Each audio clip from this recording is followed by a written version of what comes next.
I guess sometimes we just forget that famous, talented people also have bad works of art. Hello everyone, welcome back to my channel. My name is Maria and today we are gonna be making a book film comparison of A Farewell to Arms by Mr. Ernest Hemingway and the 1950s and it's 1957 film adaptation. If you're wondering how it works, I would usually make a reading vlog followed by a review of the book and then a film analysis, and at the end I'm gonna be making a film book comparison on how well was the book adapted into film.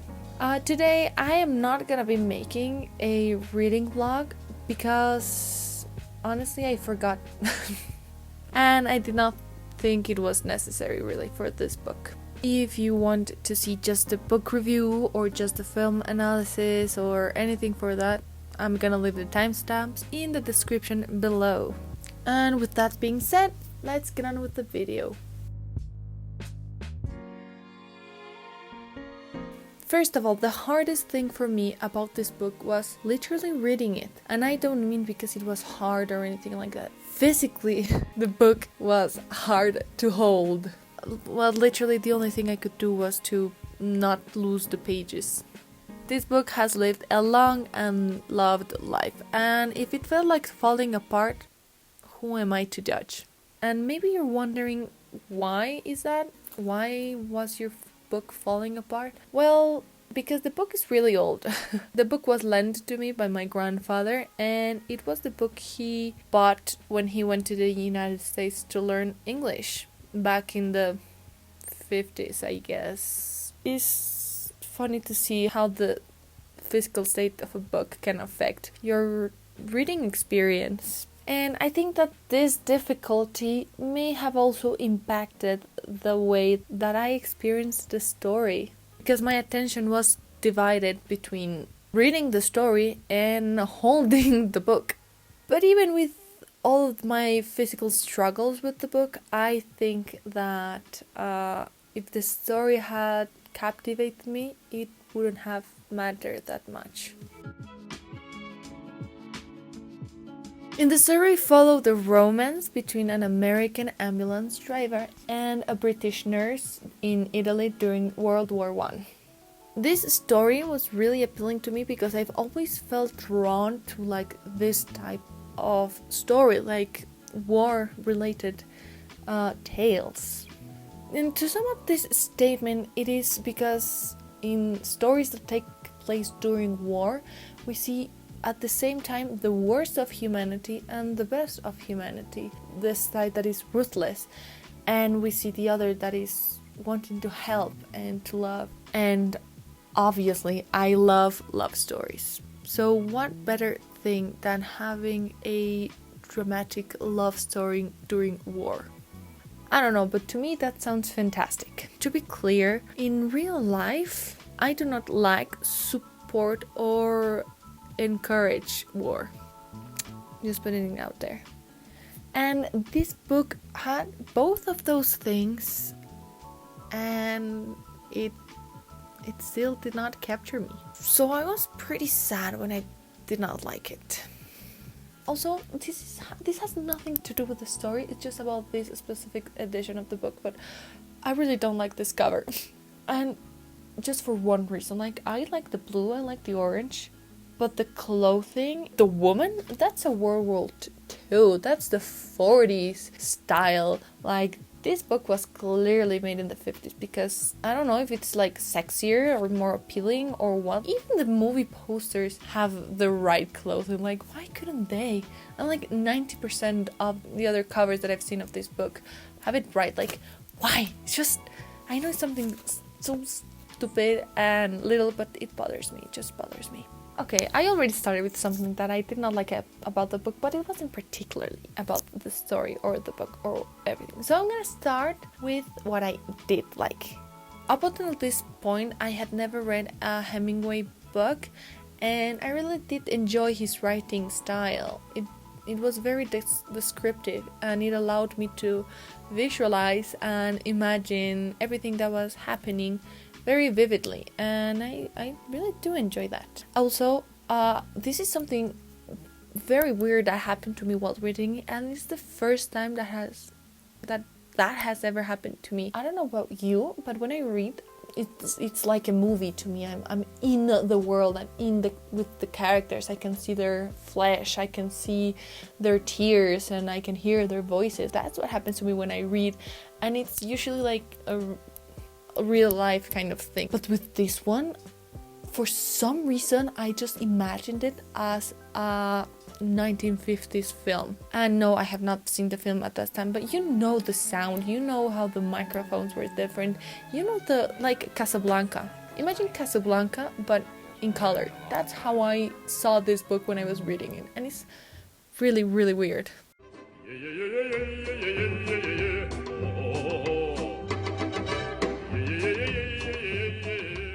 And the book had an anti-war message. In a lot of instances, characters expressed their anger and their distaste and how they really did not like the war and how idiotic to start a war and to participate in it.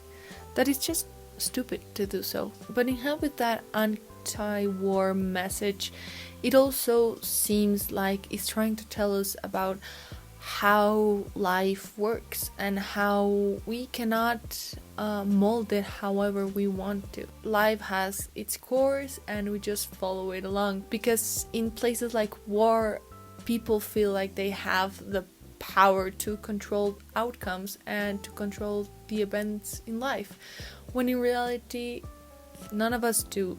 Before I say anything, I just want to make something clear. Just because something was made a long time ago, it doesn't make it good or bad. It's just a product of their time, and sometimes those products pass the test of time and do not age. And not necessarily the whole thing, but aspects of the product can become outdated. Having this in mind, I have to say I was not surprised on how Hemingway wrote his female characters. So right here in the book, you can see that I have put some post-its, and all of the pink post-its, I don't know if you can see that. If you can't, and I'm sorry, but all of the pink ones are situations and conversations where Catherine, our main female character, that is the love interest of our main character, is the center of attention, and is something that I've seen on TikTok. Men written by women, or women written by men, or things like that.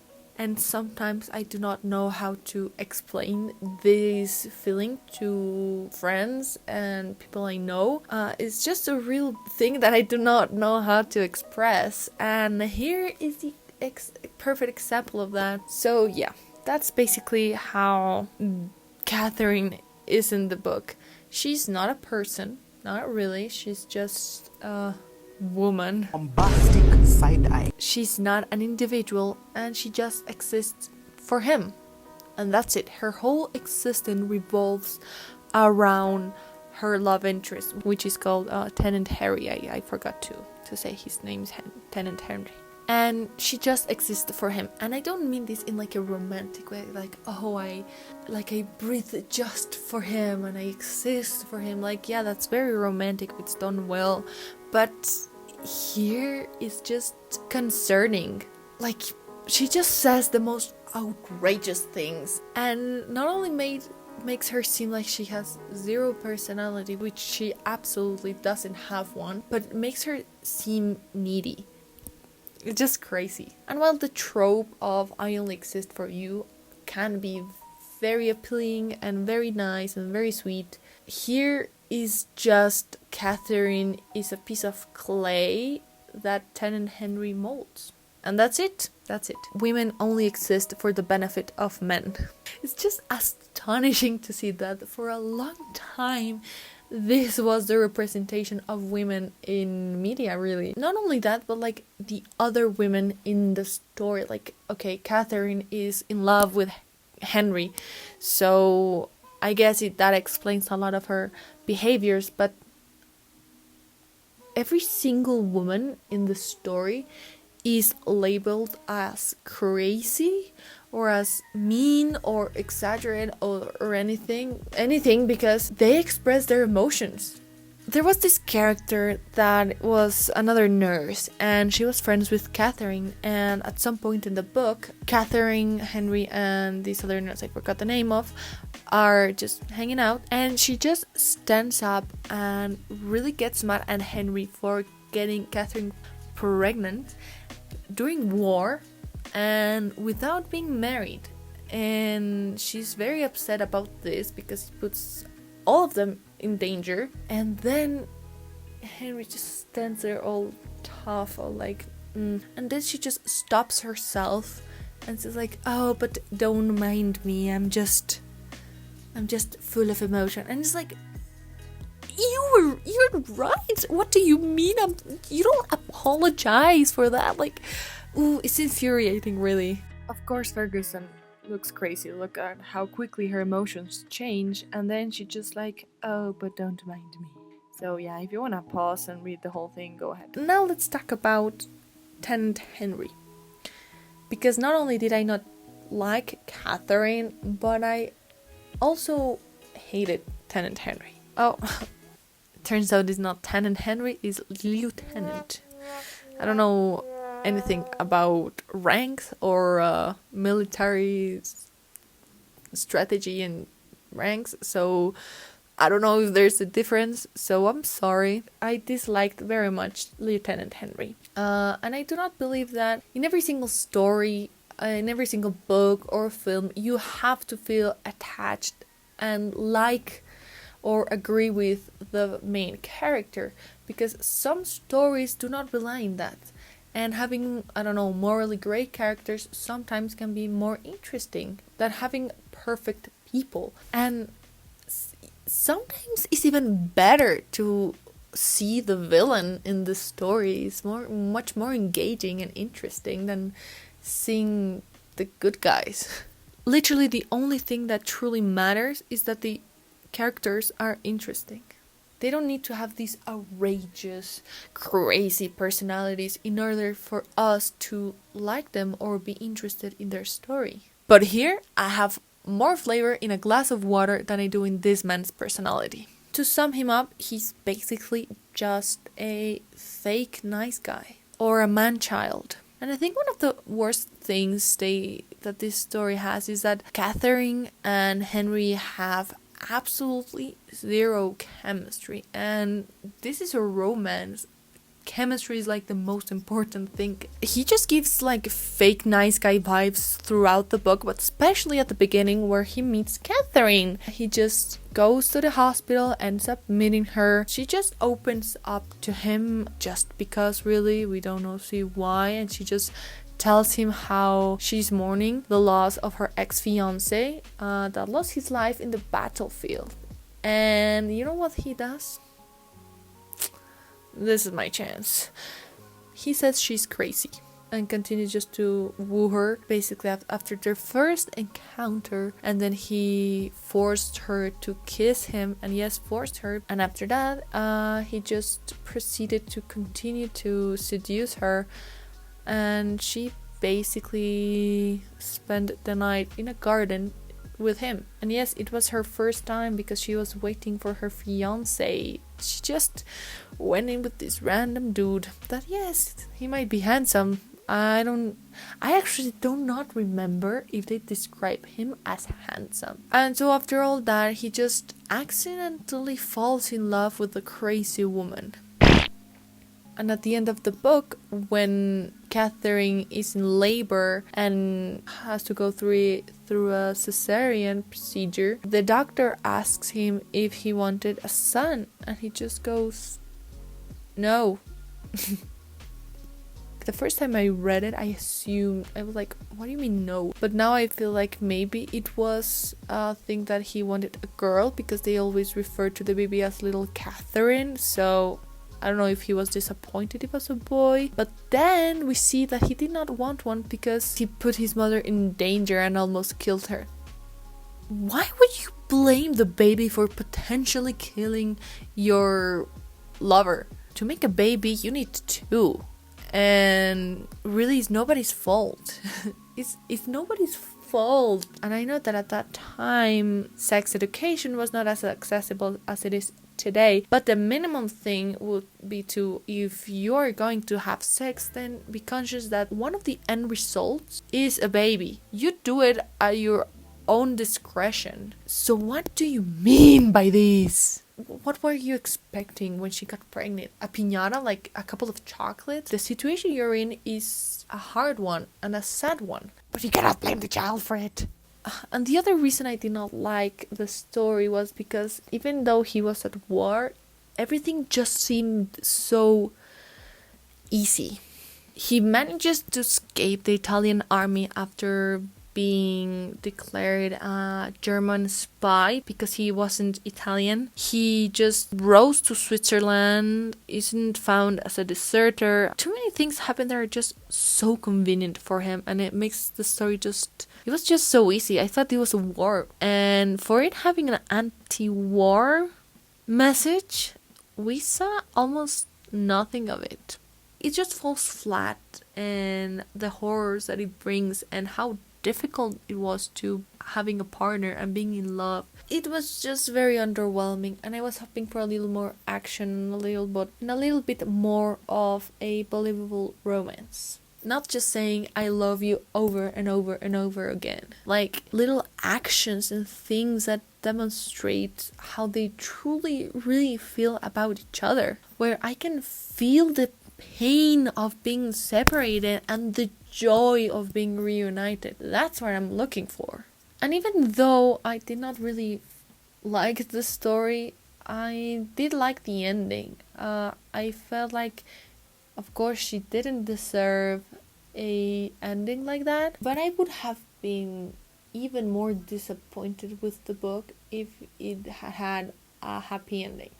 And I'm glad it ended that way, because it relies on the message of life is unpredictable and nothing is guaranteed, no matter how good or bad of a person you are. So my final rating for the book is a 2 out of 5 stars. And honestly, there is no one more disappointed in this than me, because I really, really, really wanted to enjoy it. And even after all of this, I still want to keep reading Hemingway because of the positives I did see in the book. And even makes me want to read it more now, because I didn't like the book, so I am now even more curious into reading a good book of his. We're just gonna have to wait and see. Now let's talk about the film. To save you some time, I'm just going to say that the film was as good as the book. It changed basically nothing, and as consequence, it has the same problems as the book. To start off, to me, a good book film adaptation is not only about accuracy, but rather how well the story is translated from a medium to another, and knowing what to change and what not to change for the benefit of the story and take advantage of the medium. So what was it about this particular film that I didn't like? Exactly the same as the book, but here we're gonna see it more closely. Lieutenant Henry is still a nice guy, and Catherine still has no personality, but somehow in this film, they managed to make her have even less of a personality, which I didn't think it was possible, but apparently it is. They also don't have chemistry, like, at all. It feels very much like insta-love. And this can sometimes work in benefit of the story, but here is very unbalanced in the way that they make it. because they just met and she was the only one who really talked and opened up to him. So it's not like they had a meaningful conversation that allowed them to connect deeply and make the audience believe that even though they just met, they do have a special connection and they have a longing to be together.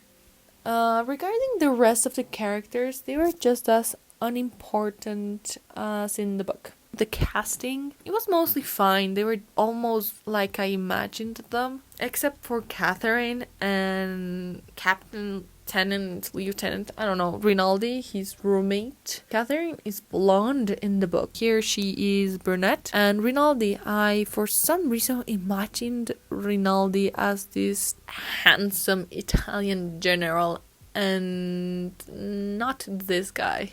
But they were fine. The photography did a great job of showcasing Italy, really, and the landscape. It was beautiful, really. The music was nothing special, very much forgettable and generic. But some special sound effects were just hilarious. Chulele, chulele, cuckoo, do you?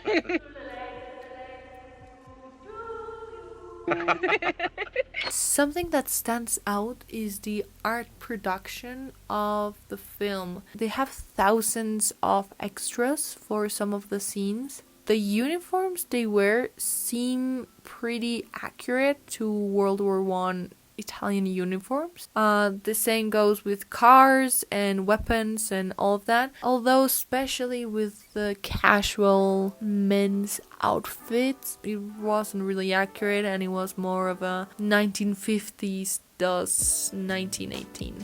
And the nurses were also pretty good. I have to say I am not an expert in clothing in the 1910s. These are just some things that stood out to me. So yeah. Regarding the story, it was pretty much the same. They just kept the events that made the plot move forward. They even took out Henry's alcoholism and his eventual fight with Miss Gage, and how at first she felt sorry for him having jaundice and then finds out it's because of alcoholism. And in removing these things, they were so irrelevant that finding a simpler solution for how things developed was very easy. Instead of having the restaurant owner in the book be the one who lends them the boat and he gathers their bags and all of that, they just stay in a hotel near the lake that has boats they can steal.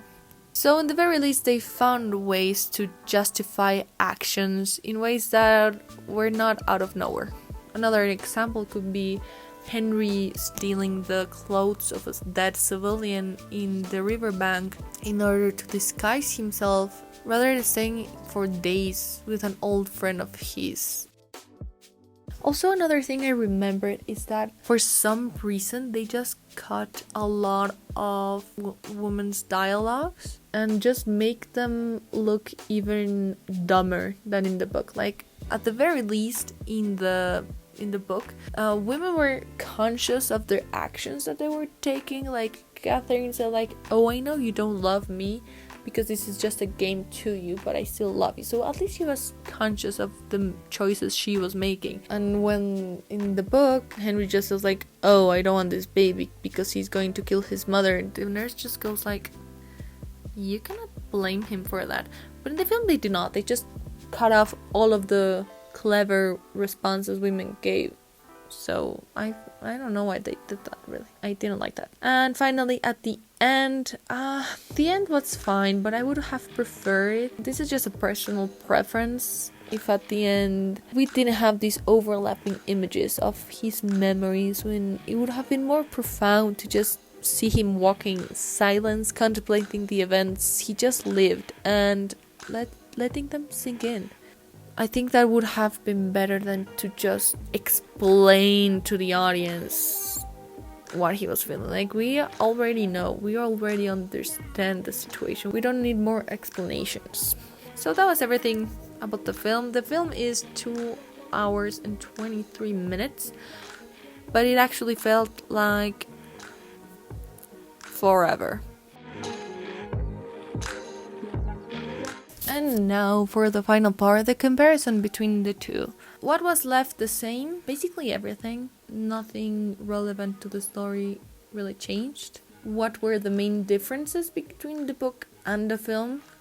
Catherine being blonde and removing half of the book because it did nothing for the story. Was it a good adaptation? I wouldn't say it was a good adaptation. I would say it was an accurate adaptation. Did I enjoy them? Long answer, not really. Is it worth reading the book or is it better to watch the film? Honestly, I think neither.